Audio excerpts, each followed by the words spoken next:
Born and bred in the Sunflower State, he's a graduate of the University of Kansas in both economics and law. Moran has served the great state of Kansas for many years. He spent 8 years as a member of the Kansas Senate before being elected to Congress in 1996, after which he was reelected 5 times with minimal opposition. Jerry has been a United States Senator for Kansas since 2010. Moran holds no one in higher regard than our nation's veterans. During his time in Congress, he has made improving the quality of life for our nearly 20 million veterans a top priority. He was chairman of the VA Appropriations Subcommittee and remains a current and active member of the U.S. Senate VA Committee, where he led the way on toxic exposure issues like research for children and correcting the dates of Agent Orange presumptives for Korean DMZ vets. He was also instrumental in ensuring Congress improved VA health care to better serve veterans. Please welcome Senator Jerry Moran.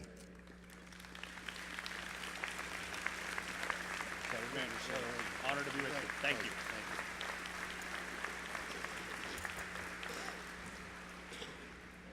you. Thank you and good morning. I start my day, incidentally, this is the second largest audience I've ever appeared in front of. The other was down the road just a few miles to the west in Kansas at the Kansas Speedway when I spoke at a NASCAR race and 80,000 people ignored me.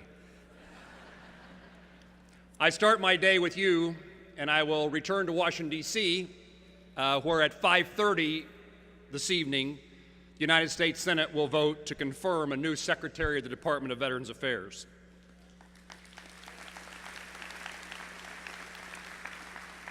It's especially pleasing to me to be here with the Kansans in the audience, but I'm truly honored to speak in Kansas City and to address the veterans of foreign wars. As the introduction indicated, there is no group of people in America that I hold in higher regard than our veterans and those who serve other veterans. I grew up with Vietnam in the peripheral of my life. My father was a World War II Army veteran, and his service and the service of many in my community during the Vietnam War is something that I have long respected. That respect for those who are serving led me to be a member of the Defense Appropriations Committee, led me to chair the Military Construction and Veterans Affairs Appropriations Committee, and led me when I was first elected to the House of Representatives and continuing in the Senate to ask that I serve on the Veterans Affairs Committee. When I was a congressman, I represented a congressional district larger than the state of Illinois, but with no VA hospital. In my first few years in Congress, I considered myself to be a good congressman. I was a legislator. I cast meaningful votes. I returned home each weekend, and I listened to my constituents. And my primary focus was the 1st District of Kansas. A few years later, I was called to go beyond being simply a good congressman. There was a moment when I felt I needed to do more with the opportunity that I'd been given. That moment was a few days after the 9/11 terrorist attacks. I was part of a congressional trip to New York City to Ground Zero, and I was walking through the rubble and found a memorial that had been placed there near Ground Zero where loved ones could pay their respects. I passed framed photographs of those who'd fallen. I saw stuffed animals, teddy bears, flowers, things laid there to pay respect to those who were now in their final resting place. But a note, a piece of paper torn out of a spiral notebook, a jagged edge, was laying there, and I picked it up. The note read, "Dear Daddy, how much I miss you. How I hope heaven is a wonderful place, and I hope I live a life good enough to join you there someday. Amanda, age 12." It was at that point in time, reading that note, that I realized that my commitment to the people who elected me, my call to service, was something much larger, and something much more complicated. Public service now included the goal of making sure there were no more 12-year-olds who lost their fathers, no more Americans who were tragically harmed by terrorists. I realized that I must be more worldly and think more broadly when legislating, and that my obligations reached beyond my home district. I realized that I needed to pay closer attention to America's position as leader of the free world, and I resolved I would return to Congress and expand my focus to better serve the needs of our nation. Every member of this audience received and answered a call to service much more great than mine, a call to defend our way of life. And I'm so grateful that you, each of you, answered that call. We live in a very complex world, one where the United States must lead from a position of strength. Our men and women are still fighting in Afghanistan, Iraq, and Syria, and are working to stabilize other nations like Iraq. We face uncertain challenges in Iran and on the Korean Peninsula. Our nation faces threats from Russia and China in the warfare we cannot see that rages in the shadows of cyberspace. There are operations taking place across the globe. We have troops in harm's way in Africa and other places where the situation can change quickly, and our military leaders rely on our troops to fight and to win. We're fortunate. This country is so fortunate to be able to rely on you during world wars, the Korean War, the Vietnam War, the Gulf War, Operation Enduring and Iraqi Freedom, and other operations and conflicts where the situation was dire and the need was great.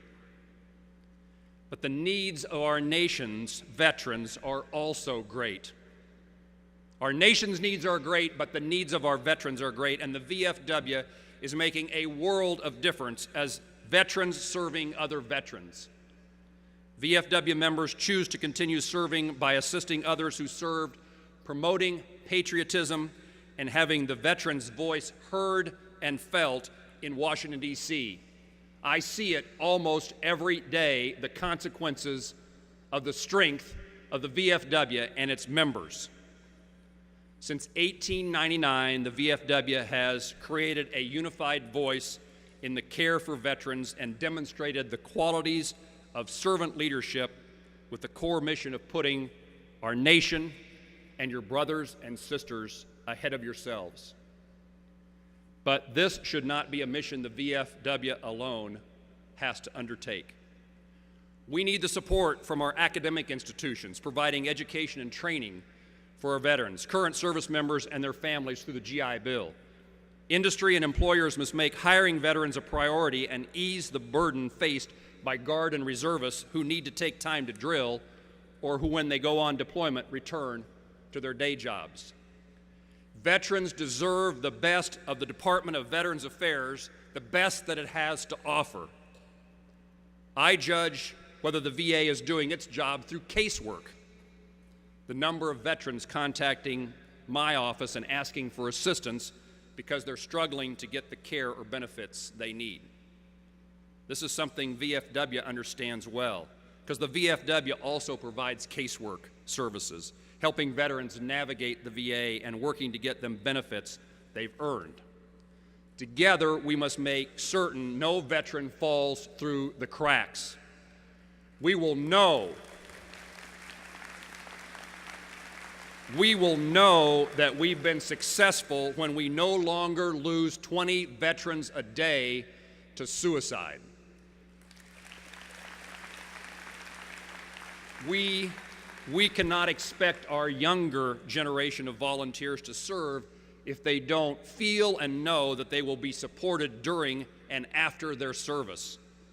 The times that I saw as a teenager when service members were not supported and respected by their fellow Americans must never, never, never be repeated.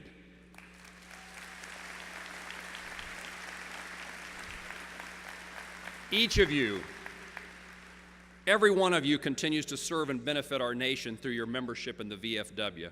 and what you do for each other and all who have served our nation inspires me and the rest of America.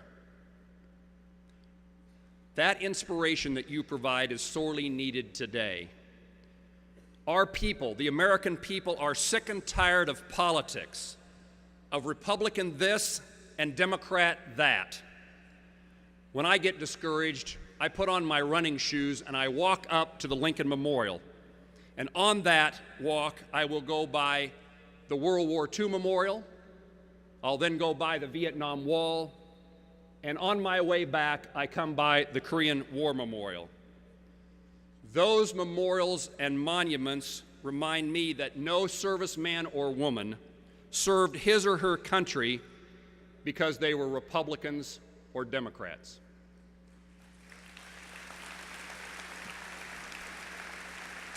They served their country because of a higher calling. They believed that service would protect their families at home, make their country more secure, and their world safer for freedom and liberty. Our U.S. senators and representatives, our Congress, and our President need only to look to you to see how we should conduct business, how we should behave, how we should work for others. You are our role models, not polls, not newspaper headlines, or focus groups. The VFW and our veterans have an opportunity to make America a better country because of that role model. No one that's honored at those monuments that I see on the National Mall paid the ultimate sacrifice for the unnecessary gridlock and petty politics of Washington today. On one of those walks up the mall, I stopped at the Kansas column of the World War II Memorial, and I thought of my dad back home in Plainville, Kansas. I stepped away from that memorial, and I used my cell phone and I called him at home. Fortunately for me, I got his voicemail, because what I said that day is hard for any son to say to his father. I said, "Dad, I'm at the World War II Memorial. It was built in your honor. And I want you to know that I thank you for your service. I respect you, and Dad, I love you."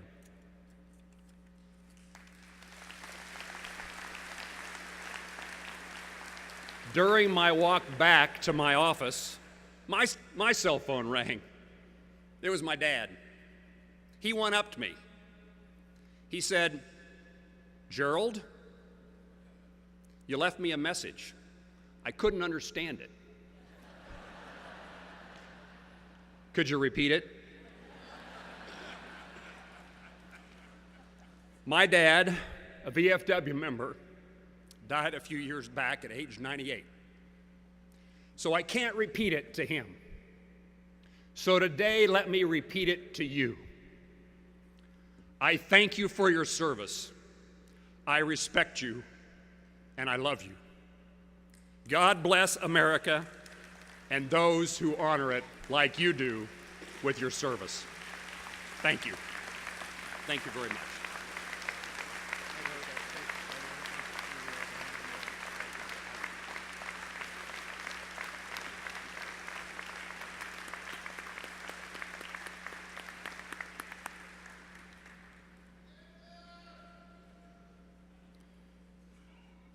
After Iraqi forces invaded